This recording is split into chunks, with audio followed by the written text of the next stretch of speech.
Hey, I'm Nate. And I'm Skye. Welcome to Say It Real, the podcast that helps you speak real English with confidence. We kick things off with good vibes and real talk. So grab your headphones and let's get started. Hey everyone, and welcome back to Say It Real, the podcast that helps you build confidence for real-world English conversations.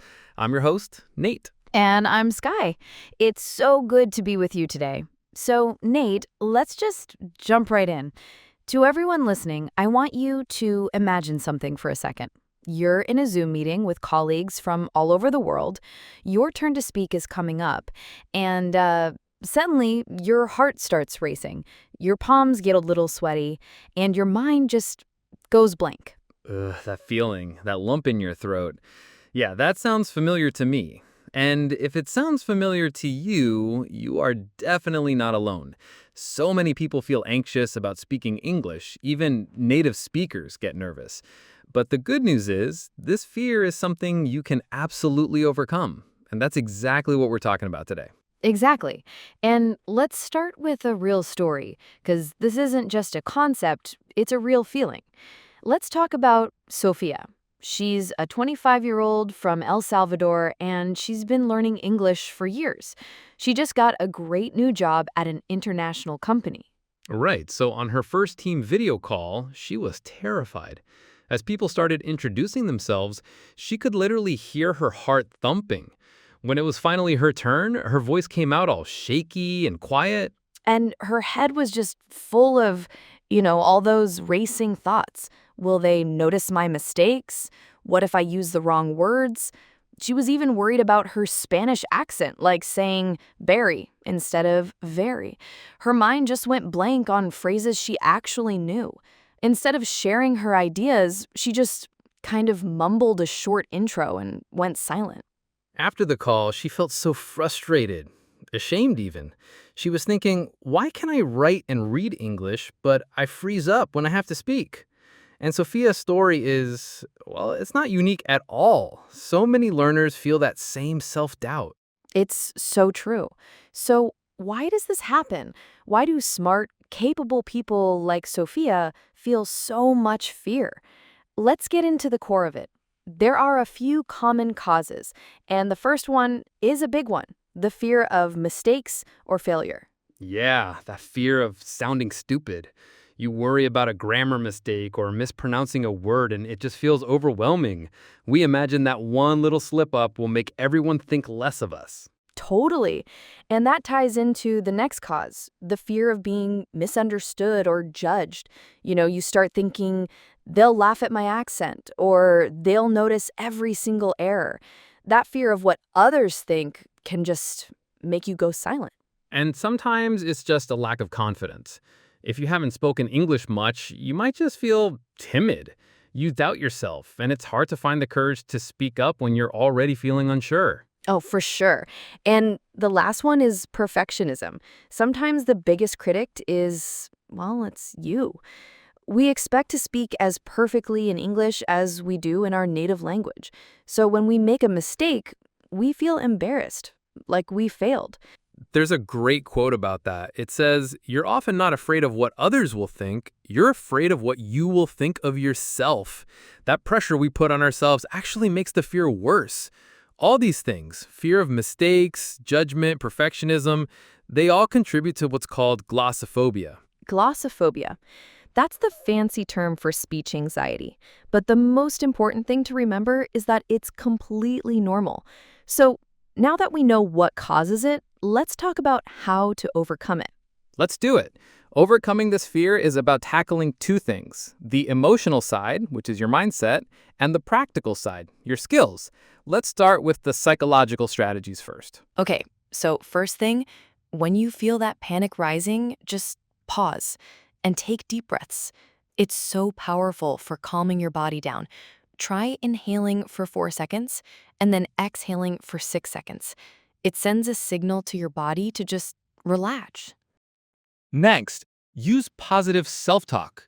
Instead of thinking, I can't do this, you actively tell yourself something encouraging. Like, I can handle this conversation, or it's fine if I'm not perfect. It's like a little pep talk in your own head. And on that note, challenge your negative thoughts. If your brain says, my accent is awful, this is a disaster, stop and question it.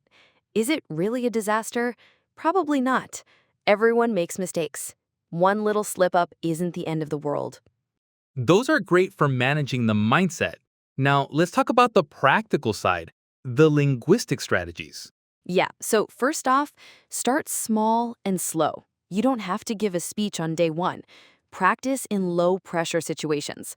Talk to your pet in English or read an article out loud. It feels silly, but it gets you used to the sound of your own voice. Then maybe try a one-on-one conversation, which is way less intimidating than a big group. I love that. And use training wheels in conversations. It's okay to make it easier for yourself. You can say something like, please bear with me, I'm still learning English. People are usually really happy to be patient and help. It's also totally fine to ask, could you repeat that, please? Yes, and my favorite tip, slow down. Speaking English well doesn't mean speaking fast. When we're nervous, we rush our words. Try to do the opposite. Take a moment to think. It's not a race. You're allowed to set the pace of the conversation. Absolutely.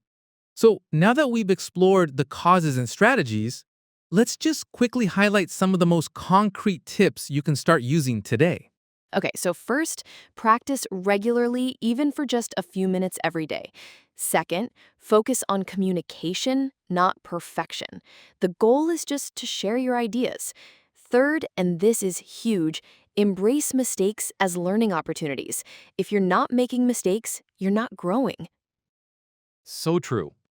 And fourth, use that positive self-talk we mentioned. Be your own coach, not your own critic. Fifth, prepare for common situations. Jot down a few phrases before a meeting. And finally, number 6, find supportive speaking opportunities. Look for a judgment-free zone where you feel safe to practice. Love it. Okay, now let's make this interactive. We're going to do a quick guided repetition exercise. I'm going to say some useful phrases and affirmations. I want you to repeat them out loud after me. This helps train your brain and your mouth to say these things confidently. Ready? Here we go. Could you repeat that, please? Please bear with me, I'm still learning English. I can express myself in English. It's okay to make mistakes when I speak. My English gets better each day. Awesome job! The more you practice those, the more natural they'll feel. Okay, ready for a quick quiz? Let's do it. Okay, I'll read a statement and you decide if it's true or false. Number 1, true or false? Most people never feel nervous about speaking in a foreign language. That one is false. In reality, most people feel anxious. You are not alone in feeling anxious. Number 2, true or false? It's okay to make mistakes when you're learning to speak English. That is definitely true. Mistakes are a normal and necessary part of learning. It's how you improve. Number 3, true or false? You should wait until your English is perfect before you start speaking. Big false on that one. You should not wait. If you wait for perfect, you'll miss chances to practice. Start now. And last one, number 4, true or false? Practicing speaking regularly will help reduce your fear over time. That is 100% true. The more you practice, the more comfortable and confident you'll become. Great job on the quiz. And if you missed one, don't worry. It's just a chance to learn. All right, let's quickly recap some of the key words from today.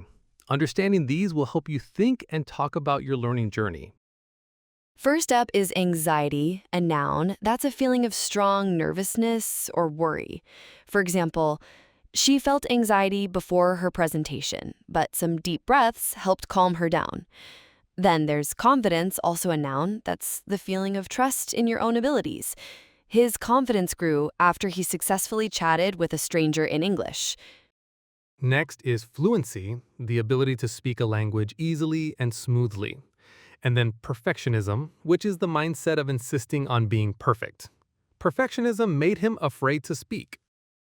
And the last two are affirmation, which is a positive statement you repeat to yourself to build confidence, and mindset, which is your way of thinking and your attitude. She changed her mindset about speaking. Instead of seeing it as scary, she now sees it as a chance to learn. Whew, we've covered a lot of ground today, from understanding the fear to finding real strategies to overcome it. Remember that overcoming the fear of speaking is a journey, and every journey starts with a single step. And remember Sophia from our story? She didn't overcome her fear overnight. She made progress step by step. She practiced, she used positive self-talk, and she pushed herself a little more each time. Her colleagues were supportive, her confidence grew, and what was once terrifying eventually became normal. And the same can happen for you. No matter how anxious you feel right now, you can build your confidence with practice and patience. Each time you speak English, you're strengthening your speaking muscles. Over time, your nervousness will fade. So your call to action for this week is simple. Do one brave thing with your English. Choose one situation that pushes you just a little bit out of your comfort zone and give it a try. And when you do it, no matter the outcome, celebrate it. You took a step forward. Absolutely. And if this episode helped you, we'd love it if you subscribe to the channel and leave us a comment. And hey, tell us what topic you'd love to hear in the next episode. We're here to help you. Be patient and kind to yourself. You've already taken a big step just by listening and learning today. Now, go out there and practice. You've got this. Your voice deserves to be heard. Thank you for listening, and until next time, take care and happy speaking.